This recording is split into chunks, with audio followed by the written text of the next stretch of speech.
Hello students, आज हम लोग कक्षा 11वीं में नया अध्याय शुरू करेंगे। अध्याय 8 जिसमें दिया हुआ है रेडॉक्स अभिक्रियाएं। इसको रेडॉक्स रिएक्शंस भी कहते हैं। तो रेडॉक्स अभिक्रियाओं में रिडक्शन प्लस ऑक्सीडेशन दोनों से मिलकर बना है रेडॉक्स। तो रिडक्शन का मतलब होता है अपचयन और ऑक्सीडेशन का मतलब होता है ऑक्सीकरण।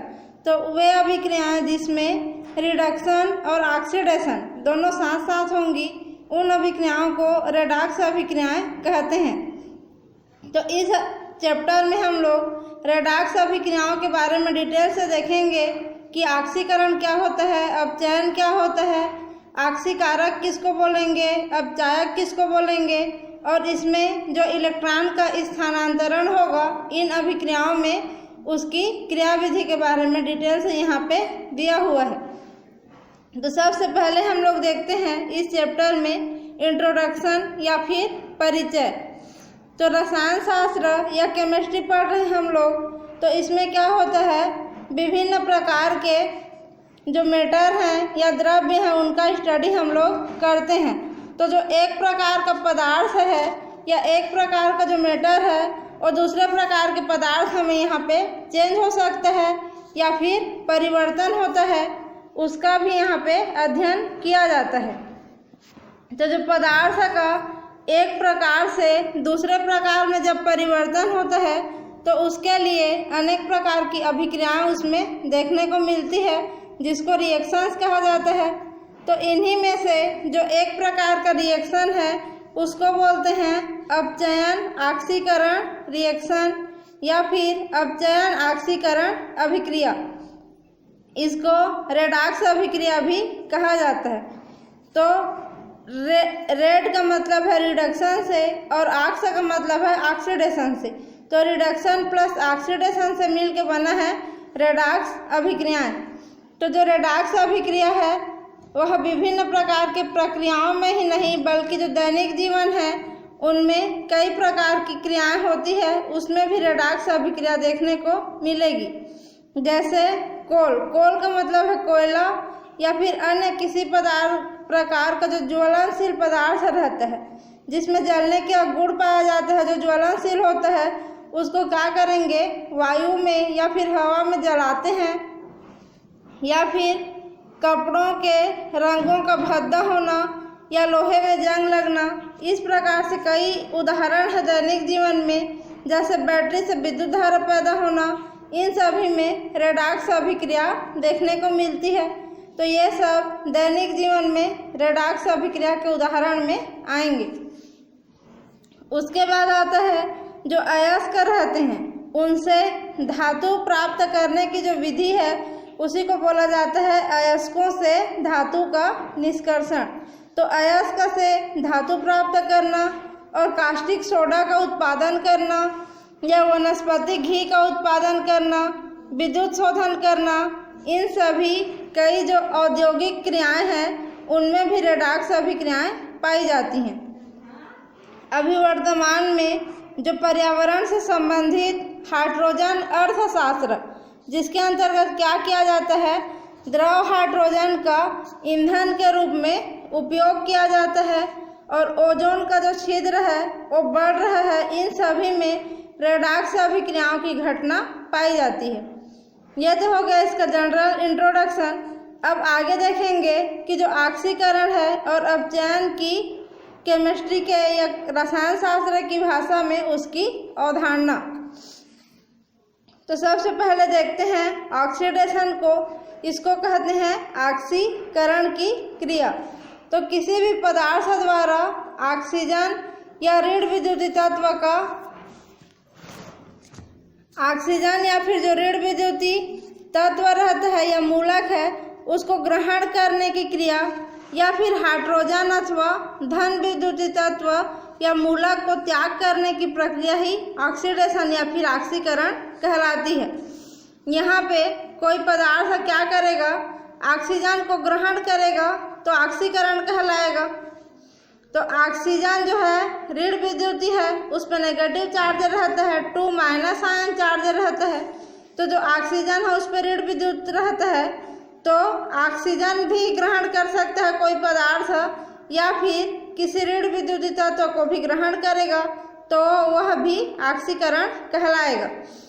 उसके साथ साथ अगर वह हाइड्रोजन को क्या कर रहा है, दान कर रहा है। देखो ऑक्सीजन क्या था, ऋण विद्युतीय था, तो हाइड्रोजन क्या हो जाएगा, धन विद्युतीय हो जाएगा। तो जो हाइड्रोजन है वह धन आवेश वाला रहता है, तो ऑक्सीजन को ले रहा है तो उसके अपोजिट क्रिया क्या करेगा, हाइड्रोजन को दान करेगा। तो हाइड्रोजन में धन आवेश रहता है तो धन विद्युतीय तत्व या फिर हाइड्रोजन को क्या करेगा, त्याग करेगा तो ऑक्सीकरण कहलाएगा, या फिर ऑक्सीजन या ऋण विद्युतीय तत्व को ग्रहण करेगा तो वहाँ पे ऑक्सीडेशन की क्रिया होगी। उदाहरण के लिए देखते हैं, जो कार्बन रहता है ये सॉलिड रूप में रहता है, जब इसको ऑक्सीजन गैस के संपर्क में मिलाते हैं तो क्या बनेगा, कार्बन डाइऑक्साइड बन रहा है। तो यहाँ पे कार्बन ऑक्सीजन को ग्रहण किया और क्या बनाया, CO2 बनाया।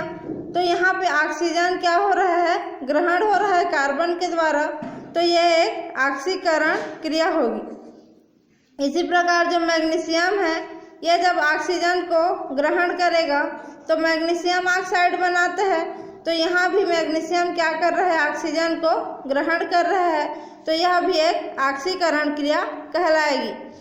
दूसरा है जिंक। जिंक जो है यहाँ पे क्या कर रहा है, सल्फर को ग्रहण करके क्या बना रहा है, जिंक सल्फाइड बनाएगा।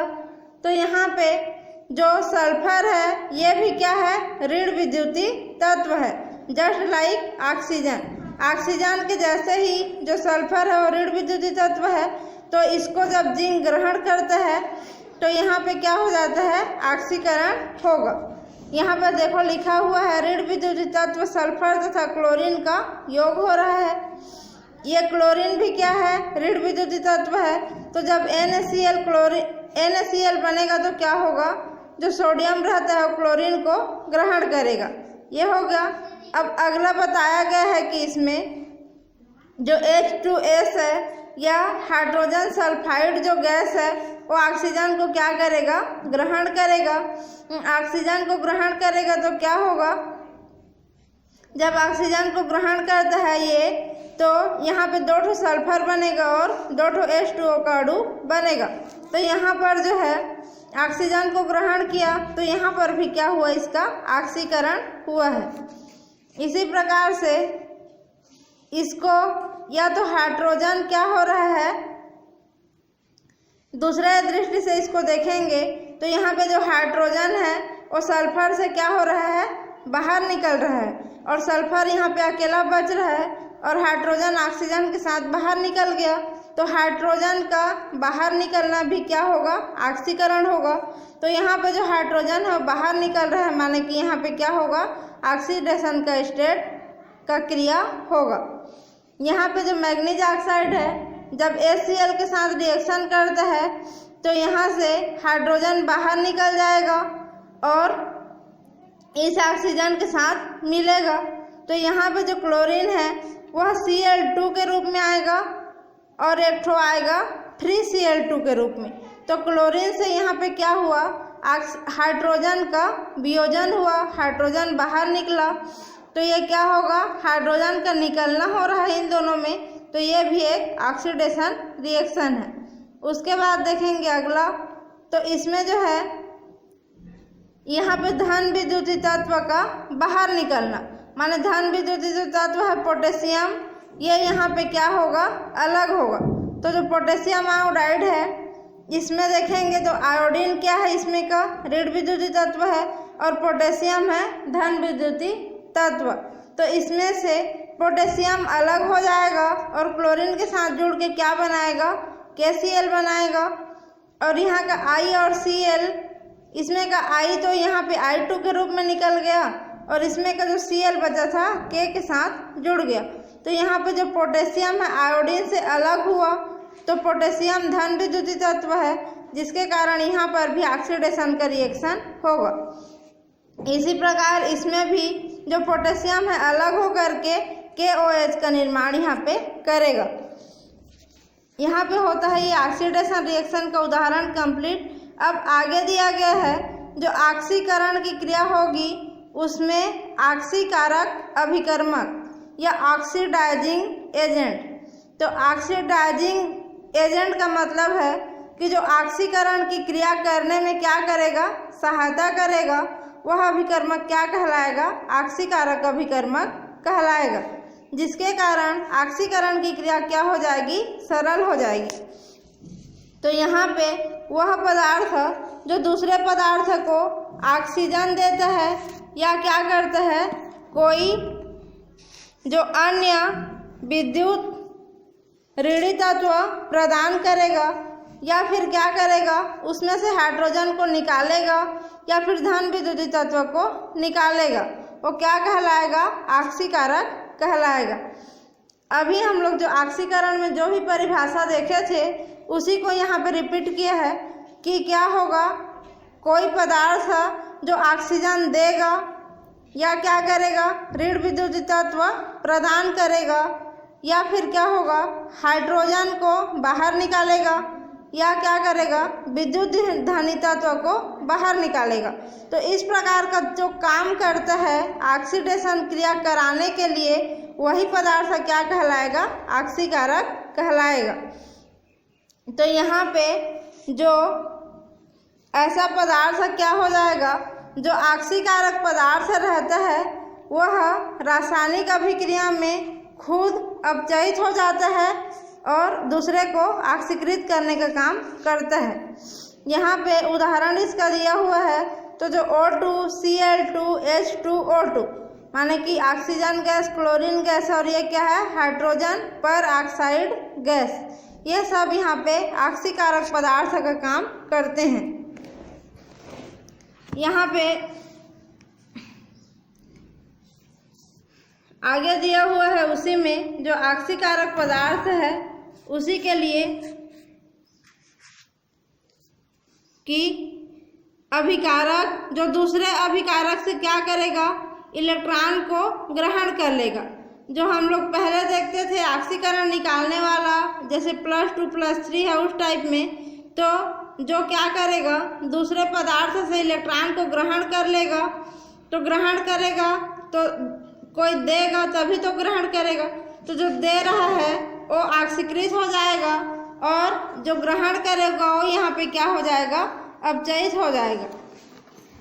तो यहाँ पे वह पदार्थ जो इलेक्ट्रॉन को ग्रहण करने का काम करेगा वो ऑक्सीकारक कहलाएगा और जो इलेक्ट्रॉन को दान करेगा वो क्या कहलाएगा, अपचायक कहलाता है।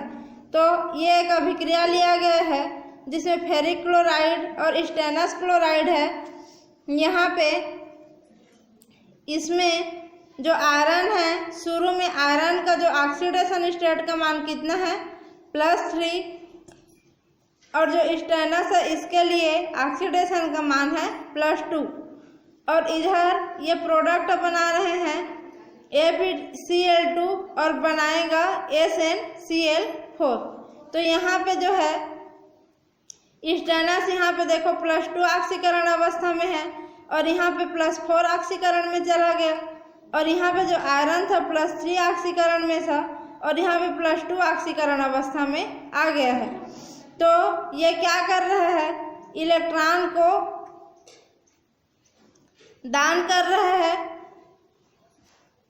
यह क्या करेगा, इलेक्ट्रॉन को ग्रहण करेगा। इसमें का आयरन इलेक्ट्रॉन को ग्रहण करेगा, एक इलेक्ट्रॉन एक आयरन क्या करेगा, एक इलेक्ट्रॉन को ग्रहण करेगा।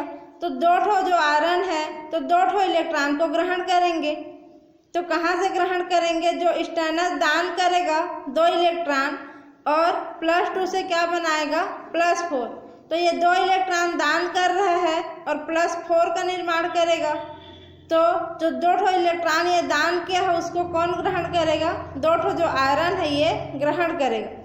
तो यहाँ पे +3 था तो एक आयरन के लिए +3 है, तो 2 आयरन के लिए दोनों आयरन में एक एक इलेक्ट्रॉन जुड़ जाएगा। तो दोनों आयरन का क्या हो जाएगा, +2 ऑक्सीडेशन स्टेट यहाँ पे हो जाता है। तो यहाँ पे जो स्टेनस है ये क्या करेगा, ऑक्सीडेशन ऑक्सीकरण होगा स्टेनस का और यहाँ पे आयरन का अपचयन की क्रिया होगी। तो ये हो गया रेडॉक्स अभिक्रिया। यह पूरी जो अभिक्रिया है उसको बोलेंगे रेडॉक्स अभिक्रिया, जिसमें जो है रिडक्शन प्लस ऑक्सीडेशन दोनों साथ साथ हो रहा है। उसके बाद जो अगला क्रिया आता है रिडक्शन। तो अभी जो देखे थे ऑक्सीडेशन, उसका जस्ट अपोजिट इसमें होगा। क्या होगा? जो हाइड्रोजन उसमें क्या होता था, ऑक्सीकरण में बाहर निकलता था, यह हाइड्रोजन को दान करता था। तो यहाँ पे क्या करेगा, हाइड्रोजन या जो धन विद्युतीय तत्व है उसको क्या करेगा, ग्रहण करेगा और ऑक्सीजन या फिर ऋण विद्युतीय तत्व को क्या करेगा, त्याग करने की जो प्रक्रिया है वो कहलाएगी अपचयन की प्रक्रिया। तो किसी पदार्थ द्वारा हाइड्रोजन या धन विद्युतीय या मूलक को ग्रहण करना उसका उल्टा है, या वृद्धि होना, तथा जो ऑक्सीजन है यहाँ पे क्या लिखा है, यह ऑक्सीजन और ऋण विद्युतीय तत्व को ग्रहण करने की जो प्रक्रिया है वो कहलाएगी, ऋण विद्युतीय तत्व को त्याग करने की जो प्रक्रिया है वो कहलाएगा अपचयन। तो अपचयन में ऑक्सीडेशन का जस्ट उल्टा होगा। तो यहाँ पे देखो हाइड्रोजन वहाँ पे अलग होता था किसी तत्व से, यहाँ पे जो हाइड्रोजन है क्या होगा, क्लोरीन के साथ जुड़ेगा और HCl का निर्माण कर रहा है। तो यहाँ पे हाइड्रोजन का योग हो रहा है किसके साथ, क्लोरीन के साथ। तो ये क्या हो जाएगा, रिडक्शन या फिर अपचयन की क्रिया हो जाएगी। यहाँ पर जो H2S है और Cl2 है, इसमें भी क्या होगा, हाइड्रोजन क्लोरीन के साथ ऐड होकर के HCl का निर्माण करेगा और यहाँ का सल्फर बाहर निकलेगा। तो जो हाइड्रोजन है क्लोरीन के साथ जुड़ रहा है, उसका योग हो रहा है, तो यहाँ पर फिर रिडक्शन की क्रिया होगी। अब जैसे हाइड्रोजन क्या है, उस पर प्लस चार्ज रहता है, H प्लस में बनता है कभी भी। तो हाइड्रोजन के समान हम लोग किसको मान सकते हैं, धन विद्युतीय तत्व को। तो यहाँ पे जो आयरन है Fe और जिंक है, इन दोनों को क्या माना है, धन विद्युतीय तत्व माना है। तो जो FeCl3 है ये आयरन के साथ यहाँ पे क्या हो रहा है, देखो यहाँ पे 2 ठो FeCl3 था, यहाँ पे एक और FeCl3 आ जाएगा, एक और Fe आ जाएगा। तो जो 2 ठो Fe था वो क्या हो जाएगा, 3 ठो Fe में चेंज हो गया। तो यहाँ पे आयरन इसमें जुड़ रहा है, तो ये भी एक अपचयन की क्रिया है। इसी प्रकार जो जिंक है, जिंक क्या है, धन विद्युतीय है। जब ये सल्फर के साथ जुड़ेगा तो क्या बनेगा, ZnS बनेगा, जिंक सल्फाइड बनेगा। तो ये भी एक रिडक्शन या फिर अपचयन की क्रिया कहलाएगी। इसी प्रकार से जो ऑक्सीजन का क्या होना, बाहर निकलना, रिडक्शन होता है, अभी पढ़े हैं। तो यहाँ पे ऑक्सीजन क्या होगा, बाहर निकलेगा, माने कि अलग हो जाएगा। तो ये जो जिंक ऑक्साइड है इसमें ऑक्सीजन है, दिख रहा है यहाँ पे। जब इसको कार्बन के साथ रिएक्शन कराएंगे तो ये जो कार्बन है इसमें क्या ऑक्सीजन को ले लेगा और कार्बन मोनोऑक्साइड बनाएगा, और ये जो जिंक है वो ऑक्सीजन को बाहर निकाल दे रहा है और जिंक अकेला बच रहा है। तो यहाँ पे ऑक्सीजन बाहर निकला, अलग हुआ जिंक से। तो यहाँ पे जिंक का क्या हो गया है, रिडक्शन की क्रिया हुई है। यहाँ पे जो कॉपर ऑक्साइड है, क्यूप्रस ऑक्साइड, इसमें से जो हाइड्रोजन का रिएक्शन कराएंगे तो इसमें का ऑक्सीजन बाहर निकलेगा, CuO का जो ऑक्सीजन है बाहर निकलेगा और कॉपर अकेला बचेगा। तो H2O, तो यहाँ पे ऑक्सीजन का अलग होना माने कि कॉपर और H2O का बनना। तो ये भी एक रिडक्शन की क्रिया है। उसके बाद आगे है, यहाँ पे जो ऑक्सीजन में 2- चार्ज रहता है तो ऑक्सीजन ऋण विद्युतीय है। तो यहाँ पे किसी भी ऋण विद्युतीय तत्व जैसे कि क्लोरीन को लिया गया है तो क्लोरीन क्या होगा, जैसे ऑक्सीजन अलग हो रहा है वैसे यहाँ पे क्या होगा, क्लोरीन भी अलग होगा। तो जो यहाँ पे FeCl3 था, देखो Fe के साथ 3 ठो Cl जुड़ा हुआ है, तो 3 Cl है, तो इसमें से एक Cl बाहर निकल जाएगा, तो इसमें कितना ठो Cl बचेगा, 2 ठो। तो FeCl3 से क्या बना, FeCl2 बना है, और यहाँ का जो एक Cl है इस H के साथ मिलके HCl बनाएगा। तो यहाँ पे क्लोरीन क्या हुआ, आयरन में से बाहर निकला है, अलग हुआ है, तो ये क्या हो जाएगा, रिडक्शन की क्रिया होगी। इसी प्रकार से यहाँ पे क्या है, मर्क्यूरी Hg, जिसको पारा भी बोला जाता है या मर्क्यूरी बोलते हैं, तो इसमें भी 2 क्लोरीन है। इसमें से जब क्या होगा, 1 क्लोरीन बाहर निकलेगा। यहाँ पे देखो 2 दूनी 4 क्लोरीन था, इसके साथ टोटल 2 मर्क्यूरी के साथ, तो यहाँ पे 2 क्लोरीन है, 2 क्लोरीन बाहर निकल गया है Cl2 बना के। तो यहाँ पर भी जो क्लोरीन है ऋण विद्युतीय तत्व के समान काम करेगा और बाहर निकल जा रहा है, तो ये क्या होगा, ये भी रिडक्शन की क्रिया होगी। अब आगे देखेंगे कि जो अपचायक अभिकर्मक है वो क्या होता है। जैसे अभी हम लोग क्या देखे थे, ऑक्सीकरण के बाद देखे थे ऑक्सीकारक अभिकर्मक।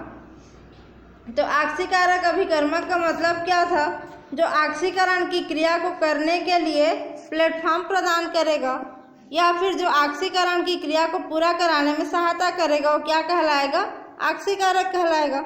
उसी प्रकार जो अपचायक है ये क्या करेगा, अपचयन की क्रिया को पूरा करने के लिए सहायता करेगा, तो क्या कहलाएगा, अपचायक कहलाएगा।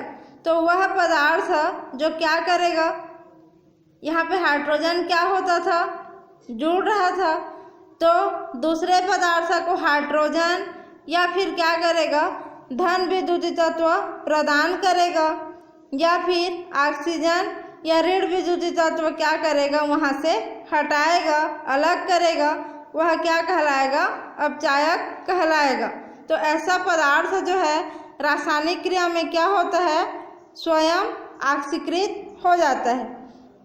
अब दूसरे पदार्थ को अपचयित कर रहा है, तो दूसरे को अपचयित करने के चक्कर में क्या हो जाएगा, जो अपचायक रहता है वह स्वयं ऑक्सीकृत हो जाता है। तो ये हो गया अपचायक अभिकर्मक या फिर रिडक्टेंट एजेंट। अब यहाँ तक हम लोग देखे हैं ऑक्सीडेशन और रिडक्शन। अब इन दोनों को मिलाकर जो अभिक्रिया साथ साथ होती है उसको क्या बोलेंगे, रेडॉक्स अभिक्रिया। इसमें री-डॉक्स लिखा है, तो री का मतलब होता है रिडक्शन के लिए और ऑक्स का मतलब होता है ऑक्सीडेशन और रेड का मतलब है रिडक्शन। तो किसी भी रासायनिक अभिक्रिया में जब ऑक्सीकरण तथा अपचयन जो है सदैव क्या होगा, एक साथ होता है, माने कि एक दूसरे के पूरक होंगे। एक कंप्लीट रिएक्शन लेंगे, उसमें आधा काम कौन करेगा, ऑक्सीकरण करेगा, और आधा काम किसका होगा, अपचयन का होगा। तो दोनों जब क्रिया एक दूसरे के पूरक रहेंगे, साथ साथ होंगे, तो उस अभिक्रिया को क्या कहलाएंगे, रेडॉक्स अभिक्रिया। और यदि इस अभिक्रिया के दौरान एक पदार्थ का क्या होता है, ऑक्सीकरण होता है, तो उसी समय दूसरे पदार्थ का वहाँ पे क्या हो जाएगा, रिडक्शन या फिर अपचयन हो जाएगा। तो इन रासायनिक अभिक्रिया को ऑक्सीकरण अपचयन अभिक्रिया अर्थात शॉर्ट फॉर्म में क्या बोलेंगे, रेडॉक्स अभिक्रिया कहते हैं। यहाँ पे उदाहरण दिया हुआ है H2S माने कि हाइड्रोजन सल्फाइड, मर्क्यूरिक क्लोराइड, ये क्या है, H2 हाइड्रोजन गैस, ये सभी क्या हैं, अपचायक पदार्थ हैं। तो ये सब पदार्थ क्या करेंगे, कुछ ऑक्सीकरण और अपचयन क्रियाओं के उदाहरण यहाँ पे दिया हुआ है। तो अभिक्रिया दिया हुआ है यहाँ पे, जिसमें क्या होगा, ऑक्सीकरण और अपचयन साथ साथ होगा। तो ये क्या है, लेड ऑक्साइड है, तो इसमें ऑक्सीजन जुड़ा हुआ है, तो यहाँ से क्या संभावना दिख रहा है, ऑक्सीजन के निकलने की संभावना दिख रहा है। तो जब ऑक्सीजन निकलेगा तो उसको बोलते हैं अपचयन। तो यहाँ से जब ऑक्सीजन निकलेगा तो ये अपचयित होकर के लेड का निर्माण करेगा। तो ये क्या हो रहा है, ऑक्सीजन निकल रहा है, तो ये अपचयित हो रहा है, इसका अपचयन हो रहा है। अब ये जो कार्बन है, इसमें से जो ऑक्सीजन निकला है उसको क्या करेगा, ग्रहण करेगा। तब ये जब ग्रहण करेगा, ऑक्सीजन के साथ जुड़ेगा, तो ऑक्सीजन के साथ जुड़ना माने कि ऑक्सीडेशन होना। तो ऑक्सीजन के साथ जुड़ रहा है, तो इसका क्या हो रहा है, ऑक्सीकरण हो रहा है। तो यहाँ पे जो फर्स्ट रिएक्शन है, PbO से किसका बनना, लेड का बनना, Pb का बनना। तो इसमें ऑक्सीजन अलग हो रहा है, माने कि ये अपचयन हो रहा है। और इसमें इस ऑक्सीजन का जुड़ना माने कि ऑक्सीकरण होना, ऑक्सीजन का योग होना, तो ये है ऑक्सीकरण अभिक्रिया। तो इसमें जो है ऑक्सीकरण और अपचयन दोनों क्रिया साथ साथ हो रही है, जिसके कारण ये एक रेडॉक्स अभिक्रिया का उदाहरण है। इस अभिक्रिया में यहाँ पे दिया हुआ है कि जो लेड ऑक्साइड है PbO, ये ऑक्सीजन को निकालता है और कार्बन से जुड़ता है। तो यहाँ पे जो लेड ऑक्साइड है अपचयित होगा और जो कार्बन है ये यहाँ पे ऑक्सीकृत होगा। अब यहाँ पे कार्बन क्या कर रहा है, यहाँ से ऑक्सीजन को निकालने का काम कर रहा है, तो कार्बन क्या कहलाएगा, ऑक्सीकारक कहलाएगा। नहीं, यहाँ पे जो ये कार्बन है यहाँ से ऑक्सीजन को लेने का काम कर रहा है, तो ऑक्सीजन को ले रहा है, तो इसको क्या कर रहा है, अपचयित करने का काम कर रहा है। तो जो PbO के लिए अपचायक का काम कौन करेगा, कार्बन, और इसके लिए ऑक्सीकारक का काम कौन करेगा, लेड ऑक्साइड। तो कार्बन का ऑक्सीकरण हो रहा है, तो ये क्या का काम करेगा, अपचायक का काम करेगा, और इसका अपचयन हो रहा है, तो ये किसका काम करेगा, ऑक्सीकारक का काम करेगा। तो इस प्रकार से जो ऑक्सीकृत होता है वो काम करता है अपचायक का, और जो अपचयित होता है वो काम करता है ऑक्सीकारक का। यहाँ पे दूसरी अभिक्रिया दी हुई है, क्लोरीन गैस और हाइड्रोजन सल्फाइड हैं, आपस में रिएक्शन करते हैं। तो यहाँ से क्या होगा, जो इसमें का हाइड्रोजन है बाहर निकल जाता है, तो हाइड्रोजन का बाहर निकलना माने कि ऑक्सीकरण होना, तो इसमें से हाइड्रोजन बाहर निकल जाएगा माने ऑक्सीकरण हो जाएगा और सल्फर बनेगा। और ये जो क्लोरीन है इस हाइड्रोजन को क्या करेगा, ग्रहण कर लेगा और ग्रहण करके HCl बनाएगा। तो हाइड्रोजन को ये ग्रहण कर रहा है माने कि ये क्या कर रहा है, अपचयित हो रहा है, तो इसमें अपचयन हो रहा है। इसमें भी दो क्रिया साथ साथ हो रही है, तो ये क्या कहलाएगा, रेडॉक्स अभिक्रिया। उसके बाद अगला अभिक्रिया यहाँ पे दिया हुआ है कैल्शियम और क्लोरीन गैस। तो जो कैल्शियम है, क्लोरीन क्या है, ऋण विद्युतीय तत्व है। तो जो ऋण विद्युतीय तत्व को ग्रहण करता है उसमें क्या होता है, ऑक्सीकरण। तो जो कैल्शियम है इस क्लोरीन को ग्रहण करेगा माने कि इसमें ऑक्सीकरण होगा और कैल्शियम क्लोराइड यहाँ पे बन रहा है।